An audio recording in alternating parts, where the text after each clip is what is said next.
ये तो चावलों का सवाल है, लेकिन इसमें आप दीगर चीज़ें भी ऐड कर लें, जैसे आजकल और चीज़ें भी आ गई हैं। क्या चावल हाथों से खाना सुन्नत है? और लोग समझते हैं जी चम्मच से खाना जो है ये गुनाह है या बुरी बात है।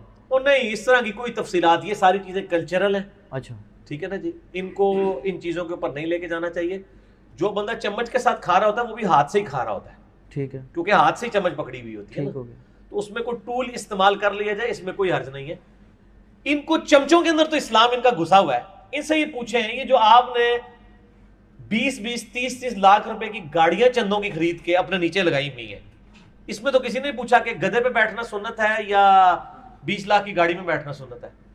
साढ़े को तो फिर इल्मुल कलाम वाली जवाब जे ये सुनिया जाए तक इन्होंने चम्मच से सारा इस्लाम वड़दा अजे तक कांटियां में। हालांकि पहला सवाल ये होना चाहिए कि गधे पे सवारी करना सुन्नत है या जो है वो 10 लाख रुपए की कार में, वहां कभी सवाल नहीं करेंगे, उसमें खुद बैठे हुए होते हैं। ठीक है ना जी, जी तो इन चीजों का इससे कोई ताल्लुक नहीं। इन मामलात में सिर्फ ये देखा जाएगा कि इन चीजों से मना किया गया, ठीक, वो आप काम नहीं करेंगे। ऐसे मुस्लिम शरीफ में हदीस है कि उल्टे हाथ से खाने से नबी इस्लाम ने मना फरमाया। बस आप उल्टे हाथ से नहीं खाएंगे, दाएं हाथ से खाएंगे, चम्मच से खाएं, चाहे कांटे से खाएं, चाहे आप हाथ से तोड़ के खाएं, चाहे मुंह से तोड़ के खाएं, जिस तरीके से। और खाने की चीज़ें भी सब इसमें फिर आ गई ना, पिज़्ज़ा हो गया, बर्गर हो गया। कई लोग कहते हैं जी यहूद व नसारा की डिश है, आप क्यों खा रहे हैं? मैं फिर वही बात करूंगा सारा कि ये कवर जो हो लोग कह रहे होते हैं यहूद व नसारा की डिश, उनके हाथ में वो जो महंगे महंगे मोबाइल हैं सैमसंग के और आईफोन, ठीक है, वो इमाम काबा ने बनाया हुआ है। हाँ जी, या वो रायवेंड में तैयार हुआ है, या मुल्तान शरीफ में तैयार हुआ है, या बगदाद शरीफ से आया है, या अजमेर शरीफ से आया है, वो भी तो उन्होंने ही बना के दिया ना। बिल्कुल। तो उस पर तो कभी इन्होंने सवाल नहीं किया। तो बर्गर के ऊपर इनका इशारा आ जाता है। इनको कहे कि ये जो आप बाकी चीजें खा रहे हैं, बिरयानी हो गई है, बाकी चीजें हो गई हैं, ये कोई नबी इस्लाम ने तो नहीं आपको तरीका इसका सिखाया हुआ। ठीक है ना, तो ये सारी नहीं गैर इल्मी बातें।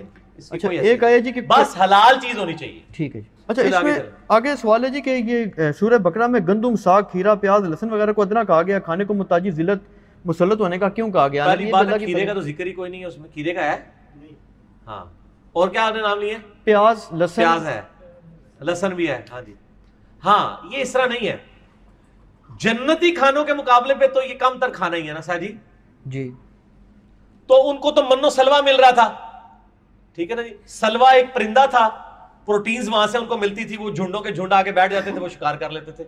और मन शाम के वक्त, रात के वक्त शबनम पड़ती थी, जो मीठी हो, मतलब उसको वो समझ ले बूंदियां जिस तरह हमारी मीठी होती हैं, वहां से कार्बोहाइड्रेट्स मिलते थे। जनती खुराका खा रहे सब, कोई मेहनत नहीं करनी पै रही थी। तो कहते ना सीधे प्याज खाना है फलानी। अल्लाह ने फरमाया है कि यार जनती खुराका नु छड़ के तुसी ऐ उड़ करना है। तो अल्लाह ने फरमाया कि हुण फिर तुसी जाओ जमीन च हल चलाओ। अगर आपने मेरी गिजा नहीं जनती कबूल करनी तो अब मेहनत करनी पड़ेगी। तो मन्नो सलवा को उन्होंने छोड़ा। अल्लाह ने जन्नत के मुकाबले में उसे कहा हकीर तक। ठीक है, ये यानी वो खाना हकीर नहीं है, कंपैरेटिवली विद रिस्पेक्ट टू जन्नत। मन्नो सलवा के मुकाबले पे तो हकीरतर है। हम भी कहते हैं कि जन्नत के मुकाबले पे दुनिया की हर नेमत हकीर है। ठीक है ना। और यहां पे मैं एक और बात कर दूं, वो शेर लिखा है इलियास कादरी साहब ने, खुदा गर क़यामत में फरमाए मांगो, लगाएंगे दीवाने नारा मदीना। वो कहते हैं कि हमसे क़यामत के दिन अल्लाह ने पूछा ना कि भाई क्या चाहिए, तो हम जन्नत नहीं मांगेंगे, हम मदीना मांगेंगे। इसका जवाब गुलाम सूद सईदी साहब ने बड़ा प्यारा दिया है। उन्होंने कहा हजरत साहब,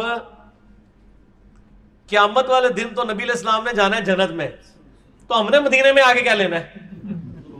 हाय हाय हाय हाय। ओ यार, मदीना मदीना इसलिए था कि नबी इस्लाम है। जो तू दूल्हा ही उसे टुर गया है तो मदीना का स्टेटस वही हो गया जो बाकी शहरों का है। तो खुदा अगर क़यामत में फरमाए मांगो तो हम तो नारा लगाएंगे, हमें जन्नतुल फिरदौस में नबी इस्लाम का पड़ोस चाहिए, मदीना शरीफ नहीं चाहिए। ठीक है, मदीना शरीफ दुनिया में आप मांगे कि मदीने में मौत मिले। जो मुस्लिम में हदीस है, जो मदीने में मरेगा उसकी शफात मैं करूंगा। तो तिरमिज़ी में हदीस है, मदीने में मौत मांगो। सही बुखारी में हजरत उमर की दुआ है, अल्लाह मुझे मदीने में मौत देना और शहादत की मौत। और दोनों दुआएं हजरत उमर की कबूल हुई हैं। ठीक है ना। दुनिया में तो हम मदीना मांगेंगे, लेकिन मरने के बाद तो जन्नतुल फिरदौस मांगनी है। ठीक हो। और दुनिया में भी आखिरत के लिए जन्नत ही मांगनी है।